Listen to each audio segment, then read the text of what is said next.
Basically ना आज मेरे पास थोड़ा सा काम है। तो मैं ना आज बाहर जा रहा हूँ। तो अभी सुबह 6 बजे, आज है 11 दिसंबर। आप ठंड देख रहे होगे, बहुत ठंड है। तो मैंने सोचा कि पहले अपना टॉपिक ही कवर कर लेते हैं, फिर देन इसके बाद मेरे जो भी है मैं वो काम वगैरह करूँगा, क्योंकि फिर मेरी ट्रेन है, देन फिर मैं जाऊँगा। तो तो आज का टॉपिक है ना अपना चेयर, जो अपन बैठते हैं ना वो वाला चेयर, ठीक है। तो देखो, बेसिकली स्टूल की बात अपन कर चुके हैं। स्टूल की बात अपन कर चुके हैं। आज चेयर की बात करेंगे। चेयर और स्टूल दोनों सिमिलर ही हैं, लेकिन अंतर दोनों में इतना है कि आप स्टूल में टिक के नहीं बैठ सकते, जिससे कि आपकी ये बैक रेस्ट में जाए। चेयर में आप आराम से कंफर्टेबली बैठ सकते हैं। स्टूल बेसिक एक ही डिज़ाइन में, एक ही सेगमेंट तो फिर वो एक ही है, या कहें एक ही नज़रिए से बनते आए हैं। कुर्सियों में आप लोगों ने देखा होगा अलग अलग क्रिएटिविटी लगी हुई है, ठीक है। देखो, प्लास्टिक के ये भी बनते हैं, लकड़ी की भी कुर्सियाँ बनती हैं, हर एक प्रकार की बनती है, ठीक है। तो ऐसे ही अलग अलग मतलब अलग अलग से हर एक चीज़ बनती है। देखो, कुर्सी ना एक बेसिकली एक कंफर्टेबल चीज़ है, और स्टूल ना इंस्टेंट वाली चीज़ है। देखो, उस दिन मैंने बताया था कि स्टूल और पहले ना अपन दोनों में कंपैरिजन कर लेते हैं। देखो, स्टूल है जो कम स्पेस में ज़्यादा रखा जाते हैं, और जो कुर्सी है वो ज़्यादा स्पेस में भी कम ही रखा पाती हैं, क्योंकि उनका इतनी बड़ी अगर एक चेयर है तो इतनी ऊपर तक जाने में बहुत सारी जगह ले लेगी। और अगर इतने इतने स्टूल रहेंगे तो दो दो जोड़ स्टूल ऊपर तक चले आएंगे।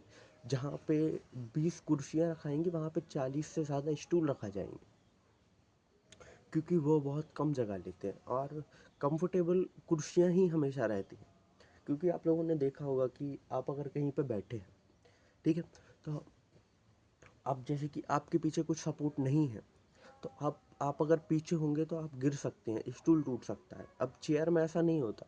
चेयर में आपकी बैक सपोर्ट के लिए बहुत देख के काम किया जाता है। देखो, चेयर अपन सारी ले लेते हैं, प्लास्टिक, लकड़ी और सारी सारी चीज़ें। वो सोफ़ा वाली चेयर एक अलग अलग अलग सेगमेंट रहेगी, उसकी अलग बात करेंगे। तो चेयर बेसिकली यही है, जिसमें कि आपकी बैक सपोर्ट हो जाए, है ना, और बस आप कंफर्टेबली बैठ सकें। और चेयर तो बहुत सी आती हैं, जैसे कि रिक्लाइन भी हो जाती है। रिक्लाइन, ये लकड़ी वाली चेयर में भी रिक्लाइनिंग आती है। बहुत सी कंफर्टेबल मसाजर चेयर आती हैं, गेमिंग चेयर आती हैं, जिससे कि आप कंफर्टेबली बैठ सको। ये गेमिंग, जैसे कि ऑफिस चेयर एक अलग रहती हैं। देखो, चेयर ना बहुत सी, हर एक सेगमेंट पे अलग अलग चेयर बनाई गई हैं। जैसे कि अगर आप ऑफिस वर्क कर रहे हो तो उसके लिए चेयर एक अलग है। देन फिर आप अगर गेमिंग करते हो उसके लिए स्पेसिक्स चेयर अलग है, ठीक है। आप घर में, रूम में, शादी में, या फिर किसी रिसेप्शन में, या फिर किसी भी बड़ी पार्टी वगैरह में, सब में चेयर अलग अलग होती हैं। और उनमें स्टूल भी अलग अलग रहते हैं, जिसमें कि वो रोटेटिंग वाले स्टूल, ऐसी रोटेटिंग वाली चेयर आप सैलून में जाएंगे तो आपको अलग चेयर देखने को मिलेगी। देखो, हर एक, और वही चीज़ अगर आप उस चीज़ को कार में देखेंगे, वो एक अलग चेयर हो जाएगी। तो चेयर ना मल्टीपल चेयर आती हैं, अपन के यूज़ में जो आ रही है वो अपन देख रहे हैं, है ना। तो ठीक है, आज का टॉपिक इतनी यहीं पे ही ख़त्म करते हैं, क्योंकि मेरे को ठंड लग रही है। 3-4 मिनट हो गए होंगे, देख लेता हूँ, नहीं हुए तो बाद में और बात करेंगे। हाँ, 4.5 मिनट से ज़्यादा हो गए, अभी इतना ही होल्ड करते हैं, क्योंकि मैं इस टॉपिक पे चाहे तो कल और बात कर लूँगा, दो दो बार बात कर लूँगा, पर अभी मुझे थोड़ा जाना होगा, माफ़ करना।